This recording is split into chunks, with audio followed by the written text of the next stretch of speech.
حضرت علی رضی اللہ عنہ نے فرمایا، جو ہو رہا ہے ہونے دو، تمہارے رب نے تمہاری سوچ سے بہتر تمہارے لیے سوچ رکھا ہے۔ حضرت علی رضی اللہ عنہ نے فرمایا، جس دن تمہارا وفادار دوست تم کو چھوڑ کر چلا جائے تو سمجھ لینا تمہاری آدھی زندگی ختم ہو گئی۔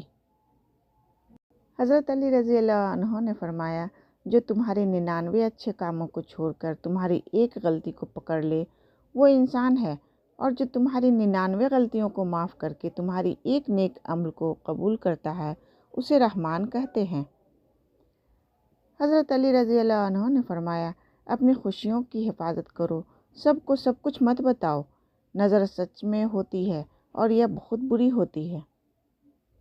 مدد کرنا ایک مہنگا تحفہ ہے، اس لیے سب سے اس کی توقع نہیں کرنی چاہیے، کیونکہ بہت کم لوگ دل کے امیر ہوتے ہیں۔ صرف ایک ایسی محبت ہے جس میں طعنہ نہیں، الزام نہیں، رسوائی نہیں، شرمندگی نہیں، بے سکونی نہیں، وہ ہے اللہ کی محبت۔ سب سے پہلے دعا کے بعد صبر، صبر کے بعد یقین، پھر آپ کا سفر بہترین۔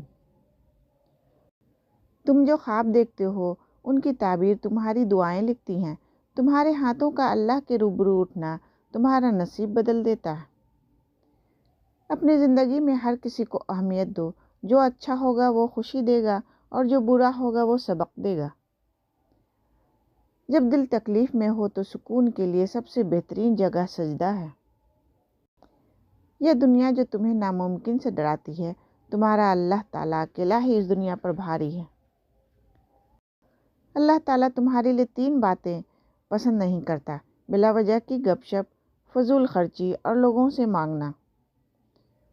وضو نوجوانوں کی طرح کرو، نماز بوڑھوں کی طرح پڑھو اور دعا بچوں کی طرح مانگو۔ عقل مند وہ ہے جو صورت ہی کو نہیں سیرت کو بھی سنوارنے کی کوشش کرے۔